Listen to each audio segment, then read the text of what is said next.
अस्सलाम वालेकुम dear students, कैसे हैं आप सब। अच्छा स्टूडेंट्स, हमने लास्ट इंटीग्रेशन का टॉपिक को डिस्कस किया था। जस्ट हमने फार्मूलाज़ को देखा था, बेसिक फार्मूलाज़ को। देन हमने एक या दो क्वेश्चंस उससे रिलेटेड हमने सॉल्व किए थे। यहाँ पर आपने लास्ट लेक्चर में दिस वन बिल्कुल बेसिक्स, जहाँ पर आपके पास सिर्फ पावर रूल अप्लाई हो रहा है, और यहाँ पर हमने ट्रिग्नोमेट्रिक रेशियोज़ को देखा था कि हमने ट्रिग्नोमेट्रिक रेशियोज़ के अकॉर्डिंग किस तरह से इंटीग्रेशन सॉल्व करनी है। ठीक है, एक हमने क्वेश्चन किया था, आपके पास था 4.2 का क्वेश्चन था। अब एक कुछ और क्वेश्चंस हम ट्राई कर लेते हैं, उसके बाद हम ट्रिग्नोमेट्रिक बाय सब्स्टिट्यूशन का टॉपिक करेंगे। लेट सपोज आपके पास अगर क्वेश्चन है T plus cosecant square T D t.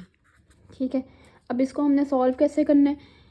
अब यहाँ पर देखो बच्चों, ये अलग अलग दोनों पे इंटीग्रेशन अप्लाई होगी। क्यों? क्योंकि दोनों जो हैं हमारे पास नंबर्स क्या हो रहे हैं, दोनों जो फंक्शंस हैं वो क्या हो रहे हैं, ऐड हो रहे हैं।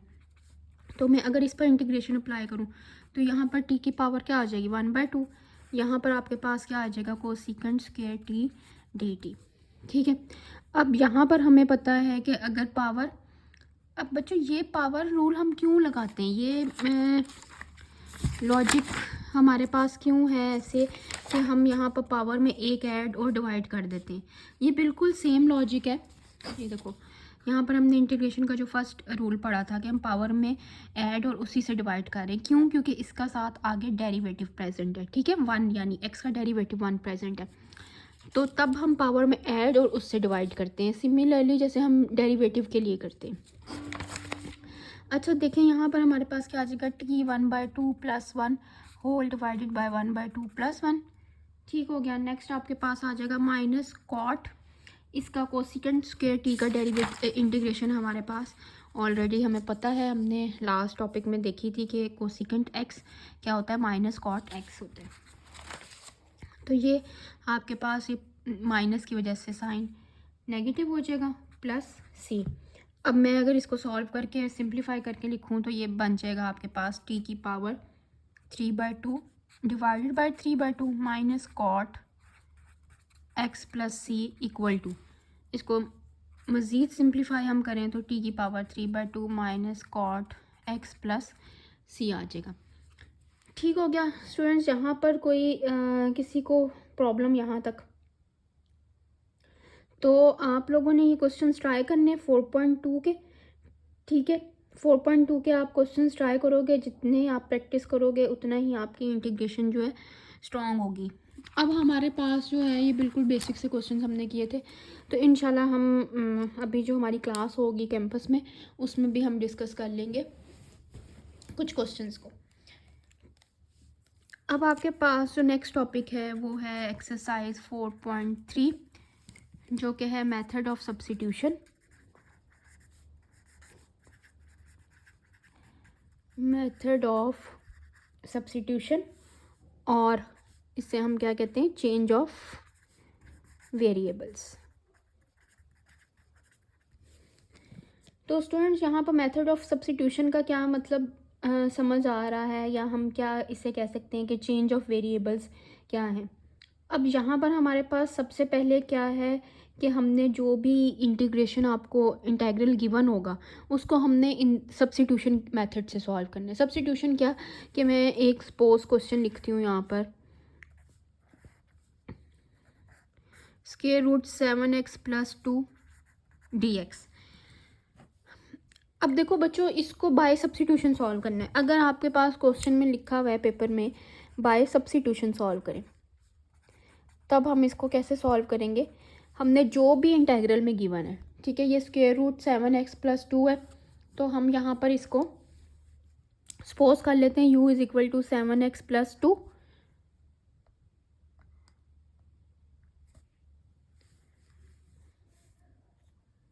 ठीक है, तो अब देखो, जब हम सब्स्टिट्यूट करते हैं, सब्स्टिट्यूशन में आपने हमेशा एक बात याद रखनी है। अगर आपने u को हमने सपोज कर लिया कि 7x प्लस 2 के, जब हम सब्स्टिट्यूट कर रहे हैं तो ये जो dx है यानी डेरिवेटिव भी जो है चेंज होगा इन the form of du। Clear है? और अगर यहाँ पर लिमिट्स गिवन होंगी तो वो भी in the form of U change होंगी, in the form of X के साथ क्वेश्चन सॉल्व नहीं करेंगे हम, ठीक है। तो D you over D x, ये आपके पास क्या आ जाएगा 7। इसकी मैं वैल्यू फाइंड करूँ तो D you is equal to 7 d x. अब मुझे किसकी वैल्यू चाहिए, डी एक्स की वैल्यू चाहिए इन टर्म्स ऑफ डी यू। तो आपके पास इसको फर्दर सिंप्लीफाई करने के लिए हमारे पास D you over 7 is equal to D X आ रहा है, ठीक है। एक डी एक्स की वैल्यू आ गई, ये भी आ गई हमारे पास, ये फैक्टर भी आ गया। अब हम वैल्यू सब्स्टिट्यूट करते हैं, ठीक है। तो सब्स्टिट्यूट द वैल्यूज़,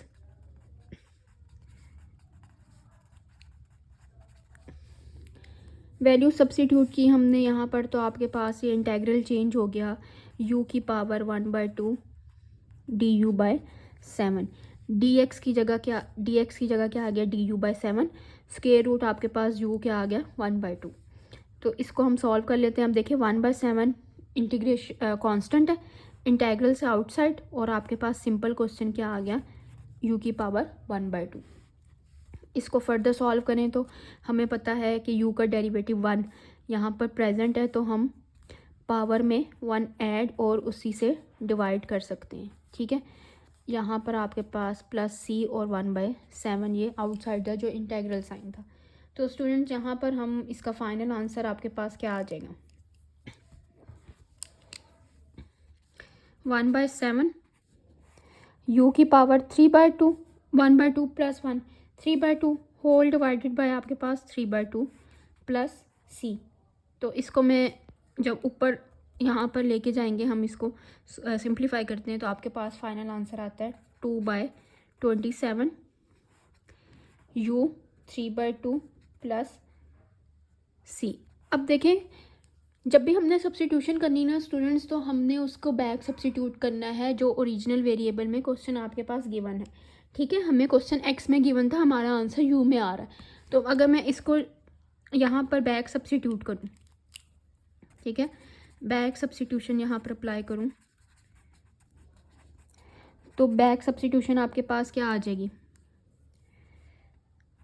2/21, u की पावर 3/2 है, तो हम यहाँ पर इसको 7x प्लस 2 लिख सकते हैं, क्योंकि u को हमने सपोज 7x प्लस किया हुआ है, 7x प्लस 2 सपोज किया हुआ है। ये आपके पास फाइनल आंसर आ गया बैक सब्स्टिट्यूशन करके। होपफुली यहाँ पर कोई ऐसा प्रॉब्लम नहीं होगी आप लोगों को इस क्वेश्चन में। तो एक और क्वेश्चन हम देखते हैं।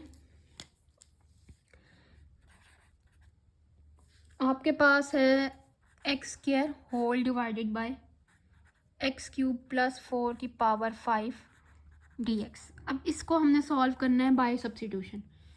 तो यहाँ पर स्टूडेंट्स हम बाय सब्स्टिट्यूशन कैसे सॉल्व करेंगे, सबसे पहले हमने ये सपोज देखना है कि हमने u क्या लेना है। तो u यहाँ पर क्या लिया जाएगा, थोड़ी आप लोग भी साथ साथ ब्रेनस्टॉर्मिंग करें कि हमने यहाँ पर u जो सपोज करना है वो मैं x को सपोज, अब u बच्चों ऐसा सपोज करना होता है कि आपके पास ना सारा का सारा क्वेश्चन जो है ना किसी तरह इन द फॉर्म ऑफ u चला जाए, ऐसा फैक्टर हमने सपोज करना होता है, ठीक है। तो अगर मैं u को सपोज करती हूँ 3x³ प्लस 4, तो x³ प्लस 4 यू सपोज करने से क्या मुझे ये dx और x² की भी in terms of du value मिलेगी, in terms of u value मिलेगी। तो देखते हैं, हम चेक करते हैं कि क्या हमें ये वाला फैक्टर जो हमने डिसाइड किया है इसको सपोज करने से हमें वैल्यू मिलती है या नहीं मिलती। तो let suppose let u is equal to x³ plus 4, ठीक है। अब ये तो देखो u की पावर 5 हो जाएगा, प्रॉब्लम नहीं है हमें। यहाँ पर x² है एंड dx है। अब इसको भी हमने इन टर्म्स ऑफ u चेंज करना होगा और dx को इन टर्म्स ऑफ du। तो dx को तो इन terms of u du change करने के लिए सिंपल हमारे पास मेथड है कि हम डेरिवेटिव ले लें। अब देखो ये हमारे पास आ गया 4 का डेरिवेटिव 0, 3x² आ गया, ठीक है। अब हमें वैल्यू किसकी चाहिए, हमें ये x² एंड dx ये हमारे पास कवर हो जाए इन terms of u and d या du में। तो देखो यहाँ पर अगर मैं इस एक स्टेप में यहाँ पर एक्स्ट्रा कर रही हूँ, देखो इसको यहाँ पर हम मल्टीप्लाई किया तो ये 3x² इंटू dx हो गया। अब देखें स्टूडेंट्स, यहाँ पर du/3 is equal to x² into dx। तो इट मीन्स कि x² into dx, this one x² into dx cover किस में हो रहा है, du/3 में। तो यहाँ पर हम लिख सकते हैं इजीली इसको,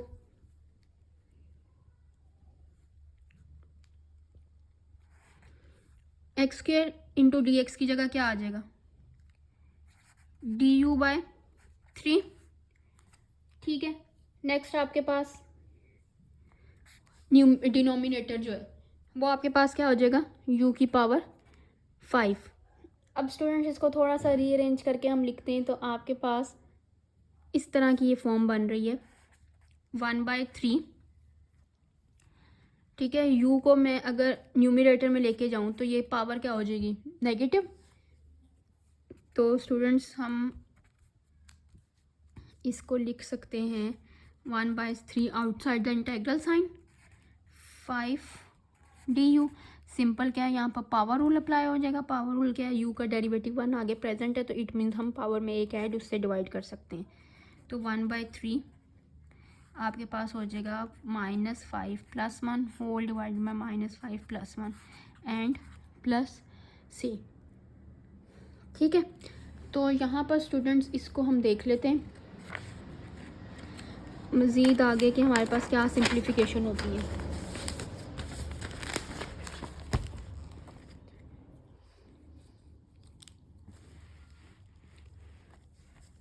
तो बच्चों आपके पास आ जाएगा 1/3 x की पावर -5, सॉरी यहाँ पर हमने पावर में ऐड कर दिया था। ठीक है, -5 + 1 प्लस c। इसको फर्दर सिंप्लीफाई करें तो आपके पास आता है u⁴ divide by -4 and plus c। ठीक है, तो अब ये देखो बच्चों, यहाँ पर हम इसको सिंप्लीफाई करके लिख सकते हैं। आंसर आपके पास क्या आ जाएगा, -12 1/u प्लस c 1/u⁴। ठीक है, इसको न्यूमरेटर में लेके जाऊंगी तो पावर क्या हो जाएगी, पॉजिटिव हो जाएगी। या आप ऊपर भी रख सकते हैं, न्यूमरेटर में भी रख सकते हैं, ज़रूरी नहीं है कि आप उस पावर को डिनोमिनेटर में लेके आओ, ऐसे भी क्वेश्चन सॉल्व हो जाएगा। तो यहाँ पर मैं बैक सब्स्टिट्यूशन कर रही हूँ। बैक सब्स्टिट्यूशन क्यों करनी, क्योंकि हमने question in the form of x लिखना है। तो -12 x³ + 4 -4 प्लस c। -4 मैंने इस u को यहाँ पर न्यूमरेटर में ही रहने दिया और हमने ये सपोज किया हुआ था कि u की वैल्यू x³ + 4 है। क्लियर है।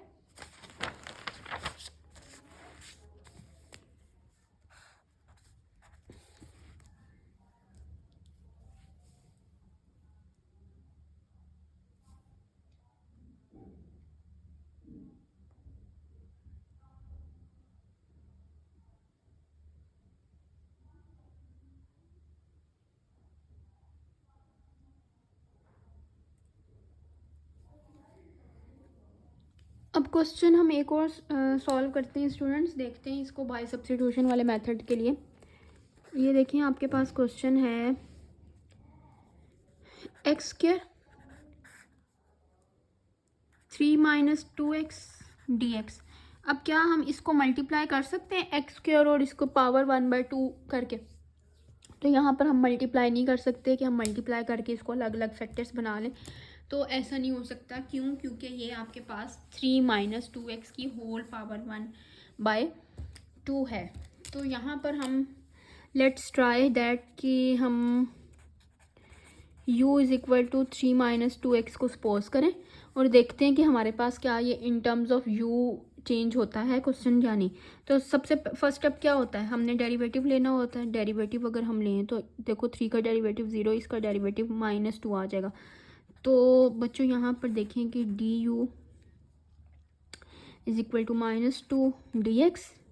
ठीक है, तो यहाँ पर हम अगर इसको फर्दर सॉल्व करें तो du/2 = ये मैं माइनस यहाँ पर लिख रही हूँ। ठीक है, dx। अब ये हमने क्या स्टेप किया है कि इस 2 को मैं डिनोमिनेटर में डिवाइड किया ठीक है, क्रॉस मल्टी। तो ये आपके पास डी एक्स की तो वैल्यू आ गई, इसकी भी वैल्यू आ गई, लेकिन इस एक्स स्क्वायर की वैल्यू अब कहाँ से आएगी?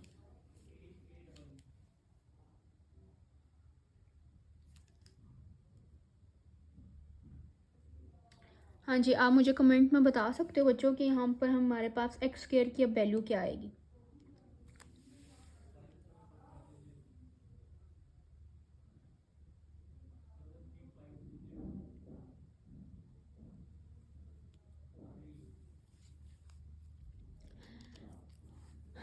तो अब यहाँ से देखो, ये u को हमने सपोज किया हुआ था, ठीक है।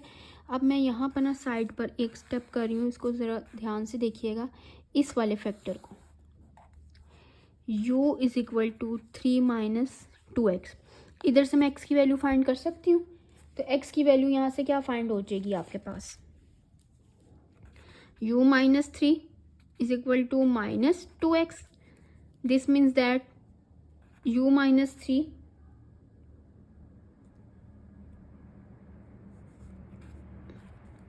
ये जब यहाँ पर हमारे पास 2 डिवाइड होगा तो ये क्या आ जाएगा?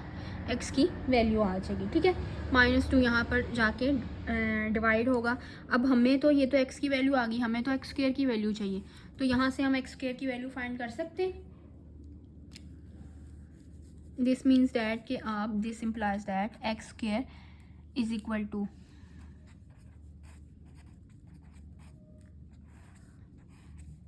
यही मतलब है इसका। तो यहाँ से हम इसको सिंप्लीफाई करते हैं, देखते हैं हमारे पास एक्स स्क्वायर की वैल्यू क्या आती है। तो स्टूडेंट्स देखो, यहाँ पर तो ये हो जाएगा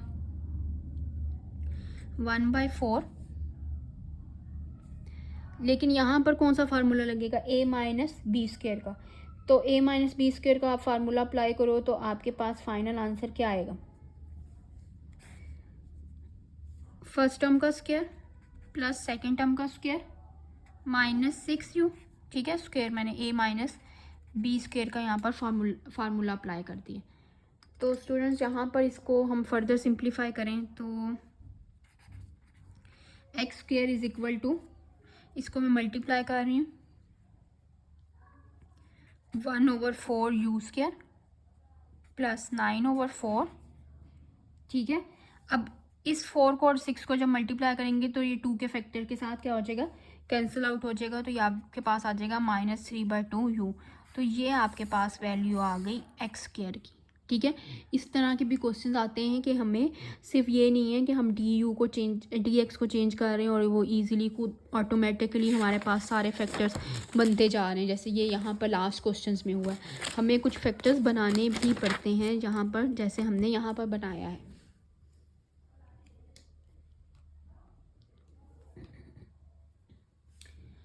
तो स्टूडेंट्स नेक्स्ट हम सॉल्व करते हैं, वैल्यूज सब्स्टिट्यूट करते हैं, देखते हैं, लेट्स सी कि हमारे पास फाइनल आंसर क्या आता है और अब हमने इस इंटीग्रल को कैसे सॉल्व करना होगा। तो वैल्यू सब्स्टिट्यूट करने के लिए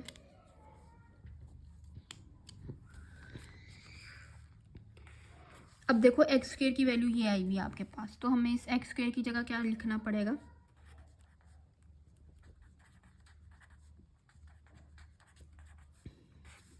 ठीक हो गया। ये आपके पास आई हुई है u की पावर 1/2। इस dx की जगह हमारे पास क्या आ रहा है? du/-2, ठीक है। अब ये सारा question in terms of du change हो गया है, तो इसको अब हम ध्यान से इसको थोड़ा सिंप्लीफाई करना पड़ेगा, क्योंकि हमें पावर्स मल्टीप्लाई भी होंगी और हमारे पास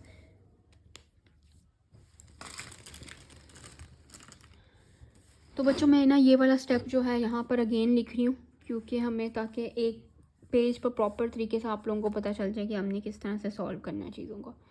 तो 9/4 minus 3/2u plus 1/4 u square, ठीक है। u की पावर 1/2 माइनस 1/2 du। अब मैंने ये ही वाला जो सारा फैक्टर था,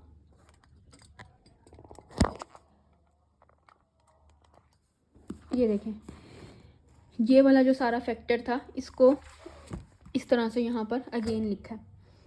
तो अब स्टूडेंट्स हमारे नेक्स्ट स्टेप क्या होना चाहिए हमें,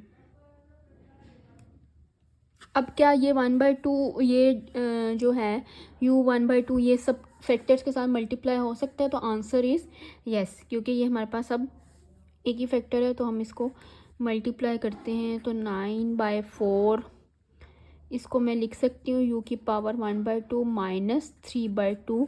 अब देखो u की पावर यहाँ पर क्या है 1 और ये क्या है 1/2, ये माइनस 1/2 तो मैंने आउटसाइड इंटीग्रल साइन लिख दिया क्योंकि ये कांस्टेंट है। एंड पर हम इसको क्या करेंगे मल्टीप्लाई करवा देंगे सारे फैक्टर्स में, ठीक है। तो 3/2 1 एंड दिस 1/2 क्या आंसर आ जाएगा, u की पावर 3/2, ठीक है, माइनस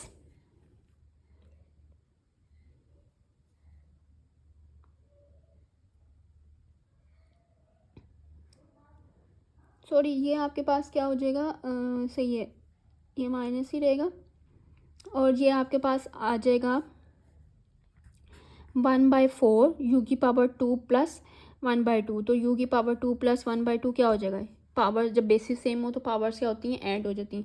तो 2 प्लस 1/2 आपके पास क्या आ जाएगा, इसको एलसीएम लेके आप सॉल्व करोगे तो आपके पास 5/2 आ जाएगा, ठीक है। अब मैं देखो अगर इस माइनस 1/2 को एंड पर मल्टीप्लाई करवाने की बजाय इधर ही अंदर मल्टीप्लाई करवा दूँ तो फाइनल आंसर आपके पास क्या बनता है 9/8 u की पावर 1/2, ठीक है। This minus and this minus become plus 3/4 u 3/2, this minus and this minus आपके पास सॉरी ये पॉजिटिव ही साइन था, मैंने यहाँ पर गलती से लिख दी प्लस माइनस माइनस, तो 1/8 u की पावर 5/2। अब देखिए स्टूडेंट्स यहाँ पर हमारे पास एक इस टाइप का क्वेश्चन बन गया जो हमने एक बिल्कुल स्टार्ट में क्वेश्चन सॉल्व किया था ना, इस तरह से कि हमने पावर्स को सिर्फ just multiply power rule apply किया था और हमने अलग अलग करके उसको सॉल्व कर लिया था। तो ये भी बिल्कुल सिमिलरली आपके पास क्या है, अब बिल्कुल बेसिक सा क्वेश्चन आ गया। तो यहाँ पर हम क्या करेंगे 9/8 आपके पास आउटसाइड द इंटीग्रल साइन, ठीक है, 3/4 constant outside the integral sign, minus 1/8 constant outside the integral sign and du। अब अलग अलग आप इस पर क्या कर सकते हो पावर रूल अप्लाई कर सकते हैं। तो हमारे पास 9/8 पावर में क्या हो जाएगा 1/2 plus 1 whole divide by 1/2 plus 1, 3/4 u की power 3/2 plus 1 3/2 plus 1 minus 1/8 u की power 5/2 plus 1 whole divide by 5/2 plus 1 and plus c। यहाँ पर स्टूडेंट्स देखें इसको मैं अब सिंप्लीफाई करके लिख रही हूँ, फाइनल आंसर लिख रही हूँ। अब आपको इतनी सिंप्लीफिकेशन जो है ना खुद आनी चाहिए कि हमने इसको फाइनल सिंप्लीफाई करके किस तरह से लिखना है, ठीक है। सॉरी ये माइनस साइन है बच्चों, क्योंकि ये साथ जब मल्टीप्लाई हो रहा है तो ये माइनस है। तो 3/4 u की पावर 3/2, ठीक है, इसको सिंप्लीफाई मैंने कर दिया। ये 3/2 होगा, ये जब ऊपर जाएगा तो हमारे पास कैंसलेशन हो जाएंगे, 3/10 आ जाएगा u की पावर 5/2 माइनस 1/28 u की पावर 7/2 प्लस c। अब स्टूडेंट हमारे पास नेक्स्ट लास्ट स्टेप क्या होता है कि हमने इसको माइनस 3/4 u जो सपोज किया हुआ है उसको बैक सब्सिट्यूट कर देना है। तो हम बैक सब्सिट्यूशन से value in terms of x लिख देते हैं। ठीक हो गया बच्चों, ये आपके पास यहाँ तक क्लियर है।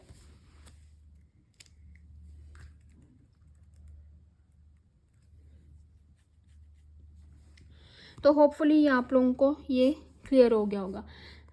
अब देखिए कुछ ट्रिग्नोमेट्रिक रेशो के क्वेश्चन देख लेते हैं। तो हमारे पास सिंपल वेरिएबल्स की फॉर्म में थे, वेरिएबल्स थे यानी फंक्शंस थे सिंपल। तो अगर मैं sine 7x whole divided by 1 plus cos 7x की पावर 4 dx। ये क्वेश्चन हो और हमने देखना हो कि ये अब कैसे सॉल्व होगा, तो इसमें हम सब्स्टिट्यूशन क्या लेंगे। सब्स्टिट्यूशन अगेन हमने वो लेना होता है फैक्टर जो हमारे पास मोस्टली जो फंक्शंस हैं उनको कवर कर दे, जो टर्म्स गिवन है हमारे पास। तो अगर मैं यहाँ पर सब्स्टिट्यूशन ले लूँ, let u is equal to 1 plus cos 7x। अब हम इस फैक्टर को और इस फैक्टर को देखते हैं कि ये कैसे चेंज होगा इन टर्म्स ऑफ u dx। के लिए तो हमें पता है कि हमने डेरिवेटिव ले लेंगे तो वो इजीली क्या हो जाएगा चेंज। 7 cos 7x का डेरिवेटिव 1 का डेरिवेटिव 0, ठीक है। cos 7x का डेरिवेटिव क्या आएगा students, minus sign 7x into 7। तो यहाँ पर हम du by d x is equal to minus 7 sine 7x लिख सकते हैं। अब यहाँ पर स्टूडेंट्स देखें कि इसको अगर हम थोड़ा सा सिंप्लीफाई करके लिखें तो sign 7x into d x, ये वाला फैक्टर कवर हो रहा है इन टर्म्स ऑफ डी यू। तो आंसर इज़ यस। कैसे कवर हो रहा है, इस डी एक्स को मैं यहाँ पर मल्टीप्लाई क्रॉस मल्टीप्लिकेशन करूँ तो डी एक्स यहाँ पर जाके क्या हो जाएगा मल्टीप्लाई, और ये 7 क्या होगा यहाँ पर जाके डिवाइड हो जाएगा, is equal to sine 7x into d x. तो बच्चों यहाँ पर ये देखें स्टूडेंट्स, आपके पास क्या आ गया, sine 7x into d x cover हो जाएगा आपके पास डी यू बाय -7, और u कवर हो रहा है, हमने उसको कर दिया 1 प्लस कॉस 7x सपोज कर लिया।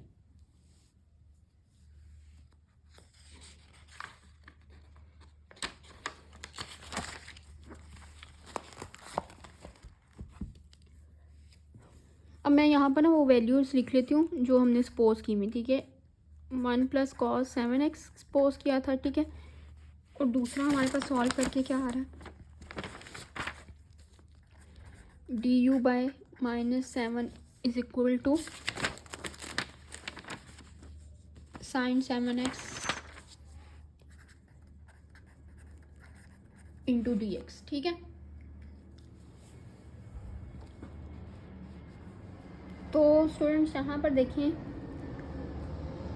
आपके पास क्वेश्चन हमारे पास जो गिवन था वो था sine 7x d x whole divided by 1 plus cos 7x की पावर 4। तो हमने सपोज कर लिया था कि u की पावर 4, तो ये हो जाएगा क्योंकि हमने इसको सपोज किया हुआ है। और इस sign 7x into d x की जगह क्या आ जाना है, डी यू बाय -7, ठीक है। इसको थोड़ा सा सिंप्लीफाई करके मैं लिखती हूँ तो ये आपके पास बन जाएगा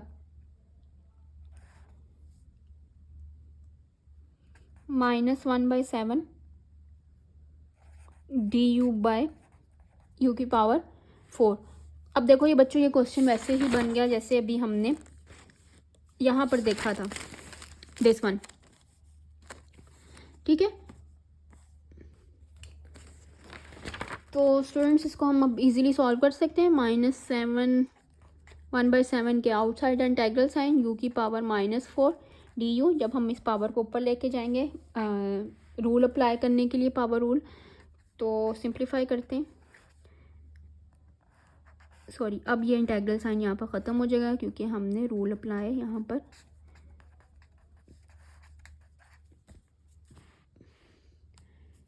ठीक हो गया।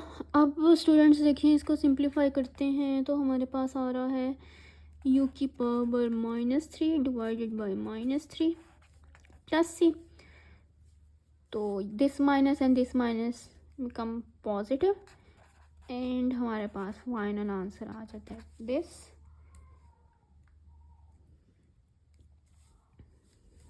और फाइनल मैं वैल्यू बैक सब्स्टिट्यूशन करती हूँ।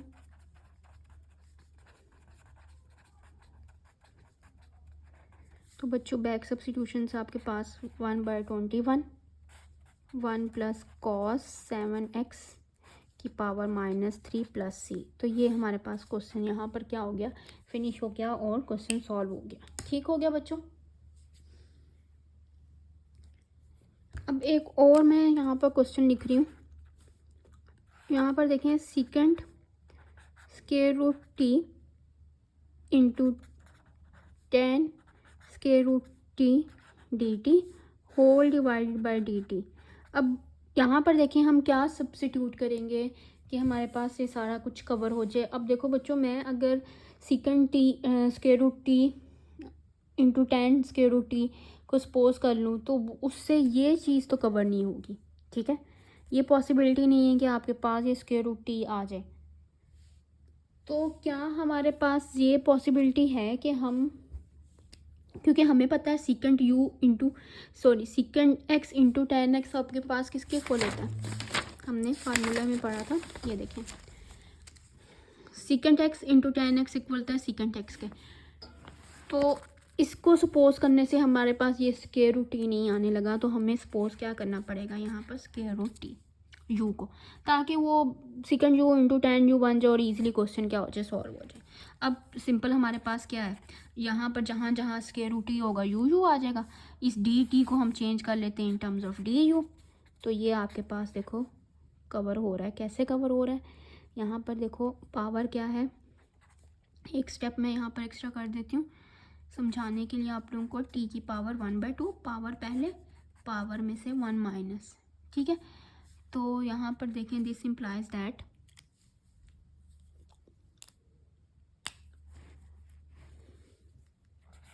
D you over d t is equal to 1/2 t की पावर -1/2। ठीक है, तो हम इसको लिख सकते हैं स्टूडेंट्स।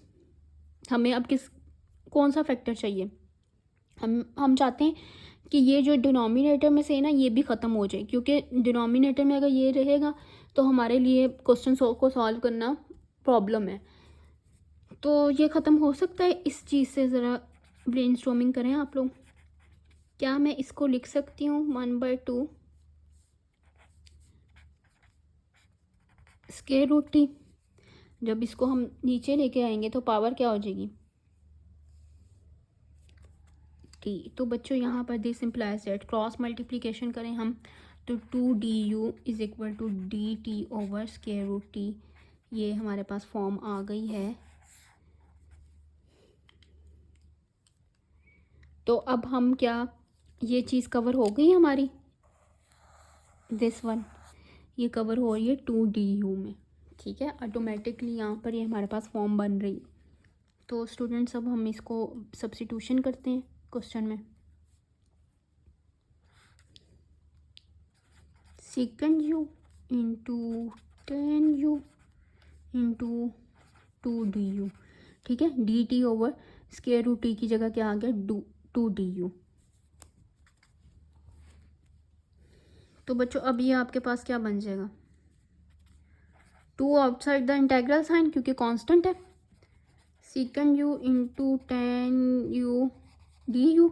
अब हमें पता है सेकंड यू इंटू 10u किसके इक्वल होता है, सेकंड यू की इक्वल होता है प्लस सी। तो ये 2 हमारे पास साथ मल्टीप्लाई हो रहा था, तो इसको मैं बैक सब्स्टिट्यूट करूँ तो फाइनल आंसर आपके पास आ जाएगा 2 second square root T plus सी।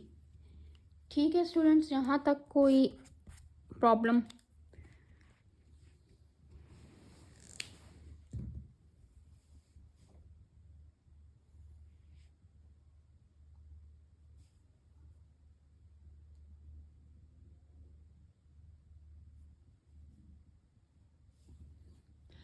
इसको आप लोग नोट डाउन कर लें या स्क्रीनशॉट ले लें। मैं जो हूँ नेक्स्ट फिर उसको हम डिस्कस करते हैं कि अगर हमारे पास लिमिट्स इन्वॉल्व हो जाती हैं क्वेश्चन में तब हमने किस तरह से सॉल्व करना है। ठीक है, ये आपके पास एक्सरसाइज 4.3 क्वेश्चंस जितने आप प्रैक्टिस करोगे इतना आप लोगों के लिए बेटर होगा। प्रॉब्लम्स को सॉल्व करके ही आप लोगों को पता चलेगा कि हमने फर्दर किस तरह से चीज़ों को लेके चलना है।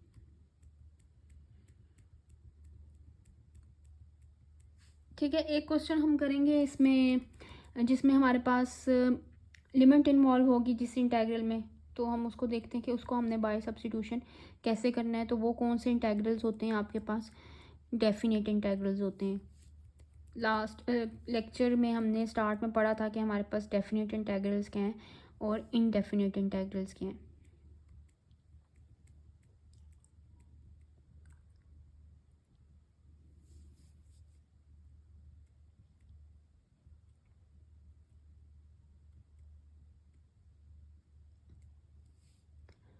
तो डेरिवेटिव ऑफ एन इंटेग्रल हम उसको क्या कहते हैं, फंडामेंटल लॉ ऑफ कैलकुलस भी हम उसको कहते हैं।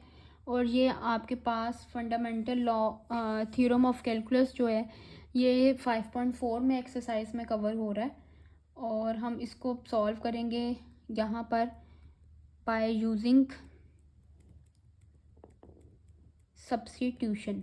ठीक है, तो बाय यूजिंग सब्स्टिट्यूशन हमने कैसे सॉल्व करना है वो अभी मैं आपको बताती हूँ।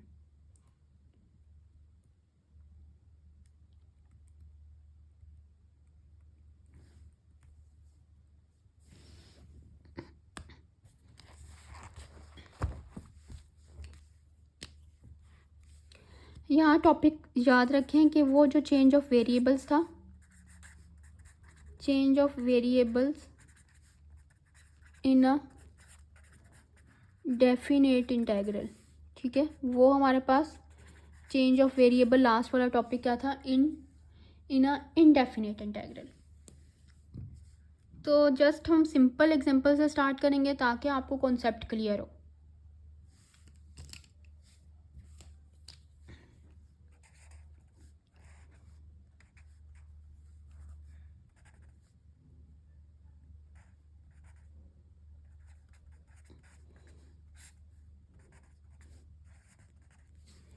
अब देखिए स्टूडेंट्स, इस क्वेश्चन को हमने कैसे सॉल्व करना है। तो ये कहीं क्वेश्चन हमने लास्ट में सॉल्व तो नहीं किया, अगर आप लोगों को थोड़ा याद हो तो इस टाइप का क्वेश्चन हमने ये देखें सॉल्व किया, लेकिन ये क्या था, इनडेफिनिट इंटेग्रल था, इसमें लिमिट इन्वॉल्व नहीं थी। यहाँ पर क्या है आपके पास, डेफिनेट इंटेग्रल है, इसमें लिमिट इन्वॉल्व है। सबसे पहले बच्चों हमें ये कॉन्सेप्ट क्लियर होना चाहिए कि हमारे पास अपर लिमिट, ठीक है, upper limit always greater than lower limit, ठीक है। अब अगर फ़र्ज़ किया ऐसा नहीं है, ठीक है, आपके पास क्वेश्चन आ जाता है, लेट्स सपोज मैं अब यहाँ पर जनरल फैक्टर लिख रही हूँ, ठीक है, ए एंड बी, कंडीशन हमारे पास क्या है कि ए ग्रेटर होना चाहिए बी से, यानी अपर लिमिट ग्रेटर होनी चाहिए लोअर लिमिट से। लेकिन इफ़ सपोज आपके पास ये है 2 and 1 और यहाँ पर फंक्शन है कोई भी F of x D x है, तो ये तो upper limit greater than lower limit okay. लेकिन सपोज आपके पास ये क्वेश्चन आ जाता है, यहाँ पर देखो बच्चों क्या कंडीशन आ रही है कि अपर लिमिट लेस हो गई है लोअर लिमिट से, तो ऐसा तो नहीं हो सकता। तो उसके लिए क्या होता है हमारे पास रूल, हमने पूरे इंटेग्रल को नेगेटिव साइन से चेंज मल्टीप्लाई करते हैं, ठीक है, और हम क्या करते हैं लिमिट को स्वैप कर देते हैं, ठीक है। ये यहाँ पर ये बात आप लोगों ने याद रखनी है। अगेन मैं बता देती हूँ, अपर लिमिट ग्रेटर होनी चाहिए लोअर लिमिट से, यानी ए ये जो भी यहाँ पर अपर लिमिट है, जैसे ये 2 है, ये ग्रेटर होनी चाहिए लोअर लिमिट से। लेकिन अगर सपोज ऐसा नहीं है, आपके पास अपर लिमिट 1 है और लोअर लिमिट 2 है, यानी अपर लिमिट स्मॉलर हो गई है लोअर लिमिट से, तो हमने क्या करना है, इसको क्वेश्चन को इस तरह से सॉल्व नहीं हो सकता कि आप lower limit upper limit smaller है और लोअर लिमिट जो है ग्रेटर और आप क्वेश्चन सॉल्व कर दो, तो वो रॉन्ग हो जाएगा। आपने पूरे इंटेग्रल को नेगेटिव साइन से मल्टीप्लाई करना है और लिमिट को स्वैप कर देना है, इंटरचेंज कर देना है, ठीक है। दिस मीन्स डैट कि upper limit become lower limit and lower limit become upper limit, ठीक हो गया। तब हम उसके आगे फर्दर स्टेप्स को सॉल्व करेंगे। तो ये तो रूल हो गया लिमिट के लिए। अब देखो ये डेफिनेट इंटेग्रल में क्वेश्चन सॉल्व कैसे करना है। मैंने बताया था कि जब हम चेंज ऑफ वेरिएबल्स देखते हैं बाय सब्स्टिट्यूशन करते हैं, तो आपके पास जहाँ ये वाले फैक्टर्स चेंज होते हैं इन टर्म्स ऑफ यू, तो हमारे पास लिमिट्स भी in terms of U change होती हैं। हाउ, वो हम यहाँ पर देखते हैं कि वो कैसे चेंज होंगी। सपोज हम क्या करेंगे यहाँ पर x³ + 2, ठीक है, वही स्टेप du/dx हमने फाइंड किया, 3x² आ गया प्लस 0। अब ये x² और ये dx ये कवर हो जाएगा इसमें। कैसे कवर हो जाएगा? इसको मैं 3 को यहाँ पर मल्टीप्लाई कर दूँ और x² dx को यहाँ पर क्रॉस मल्टीप्लाई कर दूँ तो आपके पास ये कवर हो जाता है x² dx du/3 में। ठीक है, तो ये तो कवर हो गया, यहाँ पर हमारे पास ओके सीन हो गया। तो अब हमारे पास नेक्स्ट स्टेप क्या है? हमें लिमिट्स को भी चेंज करना है इन टर्म्स ऑफ u। अगर हम इन टर्म्स ऑफ u चेंज नहीं करते तो आप एंड पर क्या करो, x की वैल्यू सब्सिट्यूट करने के बाद जब बैक सब्सिट्यूशन करते हो तो लिमिट्स को क्या कर दो, वहाँ पर सब्सिट्यूट कर दो इन x नॉट इन u। ठीक है, अब लिमिट्स को कैसे चेंज करना है वो इम्पॉर्टेंट है, क्योंकि कुछ क्वेश्चंस में हमें लिमिट्स को चेंज करना पड़ेगा।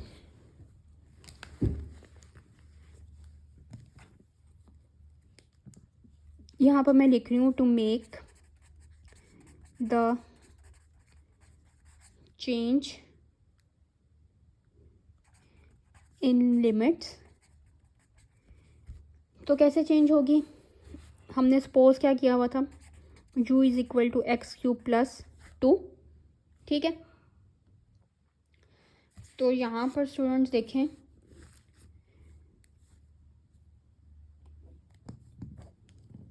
ये किसकी वैल्यू है? x की वैल्यू है। ठीक है, ये भी x की लिमिट गिवन है। तो when x is equal to 2, जब 2 होगा तो जहाँ जहाँ पर आपके पास x है उसको हम 2 से रिप्लेस करते हैं, क्योंकि हमें लिमिट अब u में चाहिए। तो ये क्या हो जाएगी, 8 प्लस 2, आंसर क्या आ जाएगा 10। तो इट मीन्स कि जब x 2 है तो लिमिट क्या हो जाएगी, इन टर्म्स ऑफ u 10 हो जाएगी, यानी ये 2 रिप्लेस हो जाएगा 10 से। ठीक है, when x is equal to 1, this implies that u is equal to 1³ plus 2। Answer क्या आ रहा है आपके पास 3।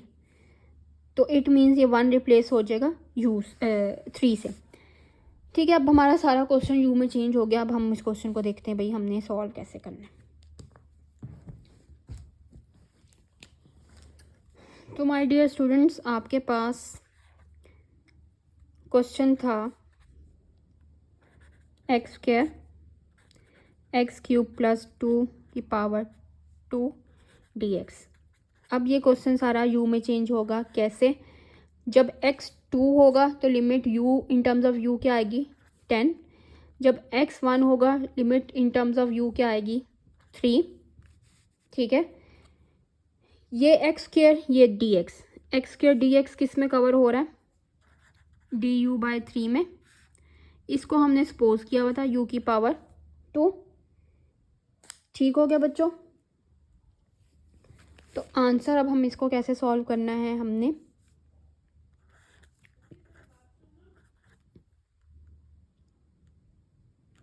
One by 3 du/2। ठीक लिखा मैंने। तो students 1/3 outside the integral sign. Limit है आपके पास 10 और 3 u की पावर -2 du। दिस implies that 1/3 10 and 3 लिमिट है u की power -2 plus 1 whole divide by -2 plus 1, power rule apply कर दिया। अब यहाँ पर प्लस सी नहीं आएगा, क्यों? क्योंकि हमारे पास ये डेफिनेट इंटेग्रल है। तो बच्चों यहाँ पर आपके पास फाइनल आंसर क्या आ जाएगा 1/3। फाइनल आंसर तो नहीं अभी हमारे पास, यानी इसको सॉल्व करके क्या आता है -1 होल डिवाइड बाई -1। ठीक है, अब मैं यहाँ पर आगे लिमिट भी सब्स्टिट्यूट करती हूँ और इसको सॉल्व भी करती हूँ, कि देखते हैं कि हमारे पास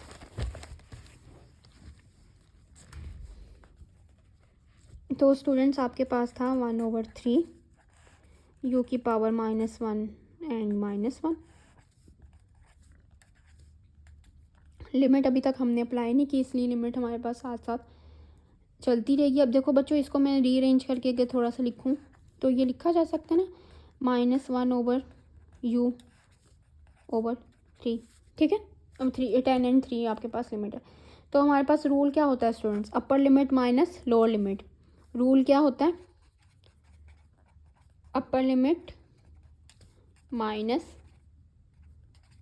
लोअर लिमिट, ठीक है। तो हम यहाँ पर लिख लेते हैं 1/3। अब मैं अपर लिमिट सब्स्टिट्यूट कर रही हूँ, 1/10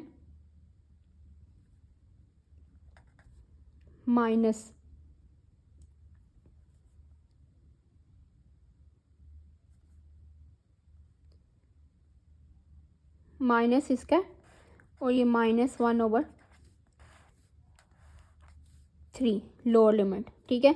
ये सब्स्टिट्यूट होगी आपके पास, ये जो फैक्टर सब्स्टिट्यूट हुआ ये अपर लिमिट सब्स्टिट्यूट हुई, माइनस दिस माइनस, और ये लोअर लिमिट सब्स्टिट्यूट हुई। क्लियर है। तो इसको मैं अगर सॉल्व करने की हम कोशिश करें तो आपके पास क्या आंसर आएगा, 1/3 -10 सॉरी -1/10 माइनस पॉजिटिव हो जाएगा। तो बच्चों यहाँ पर हमें अब एलसीएम लेना पड़ेगा। तो देखते हैं एलसीएम लेके हमारे पास आंसर क्या आता है। 30 एलसीएम आएगा। 30 जब हमारे पास 10 से मल्टीप्लाई होगा तो ये क्या आ जाएगा,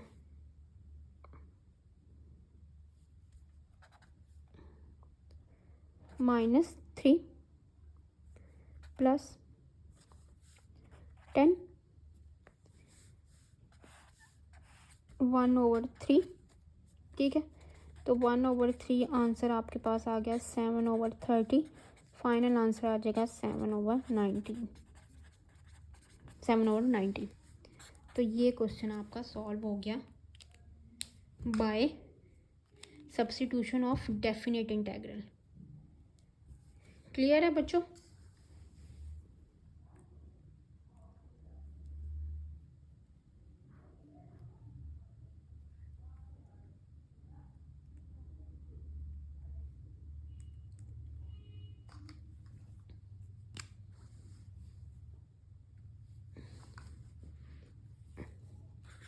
यहाँ पर एक क्वेश्चन देखते हैं हम, last question, 0 power π/3 cos square t into sine t dt। तो अब स्टूडेंट्स यहाँ पर चेंज ऑफ वेरिएबल्स हमने करना है, तो बाय सब्स्टिट्यूशन सॉल्व करना है। तो आपके पास क्या कौन सा फैक्टर हम सपोज करें, ठीक है। अब स्टेप बाय स्टेप हमें इसको भी सब्स्टिट्यूट करना पड़ेगा, इन लिमिट्स को भी चेंज करना पड़ेगा हमें।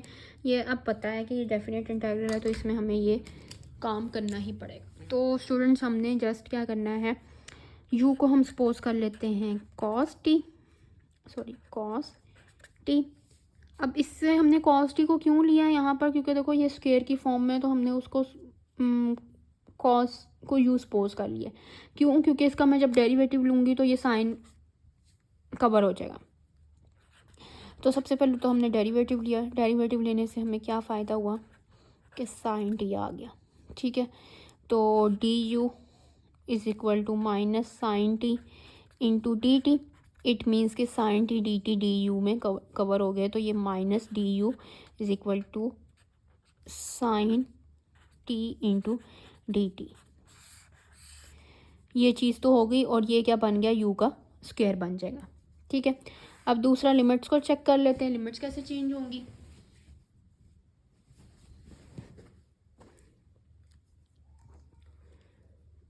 तो सबसे पहला रूल क्या है स्टूडेंट्स आपके पास लिमिट को चेंज करने का,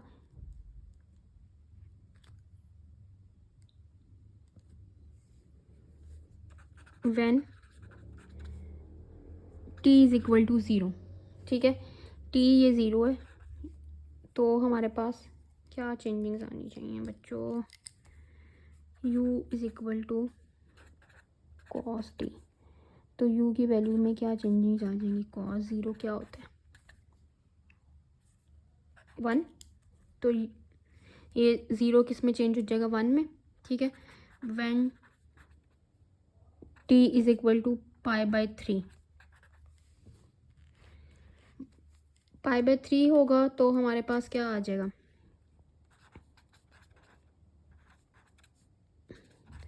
cos π/3।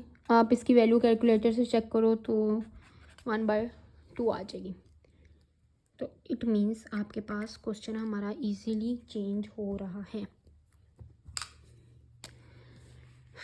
तो माय डियर स्टूडेंट्स, आपके पास क्वेश्चन चेंज हो गया इजीली।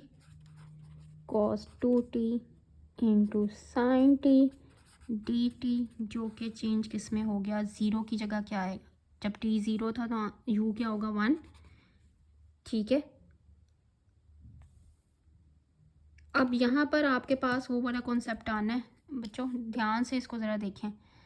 π/2 जब t π/3 है तो हमारे पास आंसर क्या आ रहा है, 1/2। तो cos को हमने सपोज किया हुआ u, तो ये u स्क्वायर हो जाएगा, और ये sine t into D t की जगह क्या आ जाना है, -du। ठीक है स्टूडेंट्स, तो अब मुझे बच्चों बताओ कि ये हमारे पास क्वेश्चन जो है ये ठीक क्वेश्चन है क्या? इसमें इसको मैं ज़रा दोबारा लिख रही हूँ, ठीक है, इसको ध्यान से देखें। सॉरी, ये नेक्स्ट पेज पे हम सॉल्व करते हैं इसको। आफ्टर सब्स्टिट्यूशन, ठीक है, आफ्टर सब्स्टिट्यूशन हमारे पास क्या फॉर्म बनी थी, 1/2, ठीक है, 1/2 u स्क्वायर था, और आपके पास था -du, ठीक है, -du। तो स्टूडेंट्स, इसको मैं सिंप्लीफाई करके थोड़ा सा लिख सकती हूँ इस तरह से कि ये आपके पास बन जाए 1/2 u स्क्वायर du और 1। अब देखो क्वेश्चन इजी हो गया है ना, कि हम पावर में बस ऐड करेंगे और डिवाइड कर देंगे। तो क्या हम कर सकते हैं, ये वाला -du का माइनस साइन मैंने बाहर लिखा है, तो हम अभी इसको क्वेश्चन को सॉल्व नहीं कर सकते। क्यों? क्योंकि अपर लिमिट क्या है, स्मॉलर है, ठीक है, अपर लिमिट क्या है यहाँ पर, स्मॉलर है, और ये क्या है, ग्रेटर है। तो ये सॉल्व ऐसे नहीं होगा, ऐसे हम यहाँ पर अब हमें क्या काम करना पड़ेगा, माइनस तो ऑलरेडी ये है ही है, इसको माइनस साइन से मल्टीप्लाई करके हमें लिमिट को स्वैप करना पड़ेगा, ठीक है, तब ये सॉल्व होगा। अब ये माइनस माइनस क्या हो गया, पॉजिटिव, तो आंसर आपका लिमिट अब स्वैप हो गई है, u स्क्वायर du, ठीक है। तो जस्ट अब हम लिमिट सब्स्टिट्यूट कर देते हैं, 1 and 1/2 u की पावर 3 and 3 आ जाएगा, प्लस c नहीं आना, 3 कैसे आया, पावर में ऐड और उसी से डिवाइड। तो बच्चों अब मैं अपर limit minus lower limit substitute कर सकती हूँ यहाँ पर। अपर लिमिट क्या है, इसको मैं ज़रा थोड़ा सा लिख रही हूँ दोबारा से, ताकि हमें पता चल जाए कि हमने लिमिट को कैसे सब्स्टिट्यूट किया।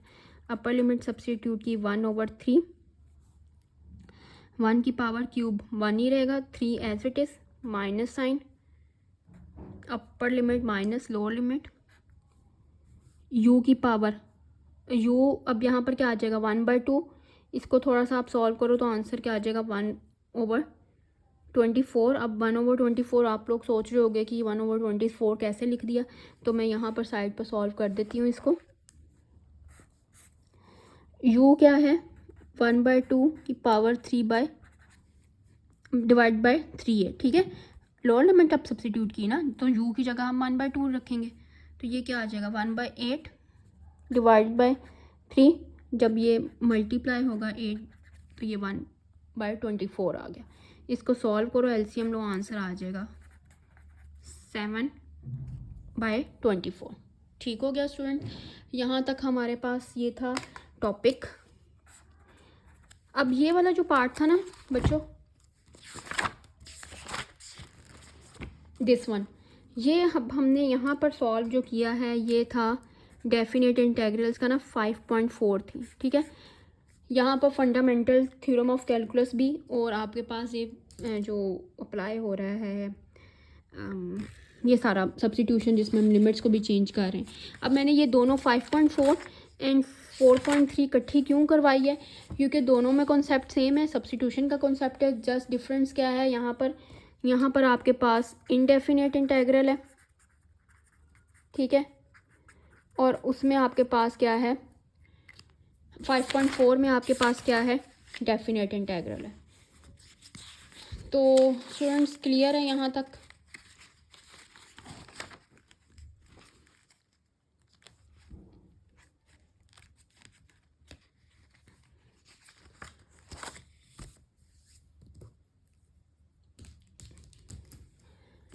तो बाकी का इंशाल्लाह ताला हम अब जो हमारी क्लास होगी ऑन कैंपस उसमें डिस्कस करेंगे। जो हमारे पास आप लोगों को प्रॉब्लम्स हैं उसमें हम उनको जो है प्रॉपर तरीके से प्रैक्टिस कर लेंगे। कुछ क्वेश्चंस की आप लोगों से मेरी रिक्वेस्ट ये है कि आप लोग प्लीज़ अपने डेरिवेटिव्स के टॉपिक को प्रैक्टिस करके आओ कैंपस में, और ताकि हम उसकी जो क्यूरीज़ हैं उसको हम डिस्कस करें और हमारा जो है टाइम जो है वो वेस्ट ना हो। ठीक हो गया स्टूडेंट्स? तो इंशाल्लाह ताला फिर हम मिलते हैं नेक्स्ट लेक्चर में। अभी तक के लिए यहाँ ही, और ओके, फिर अल्लाह हाफिज़। Thank you so much for your time.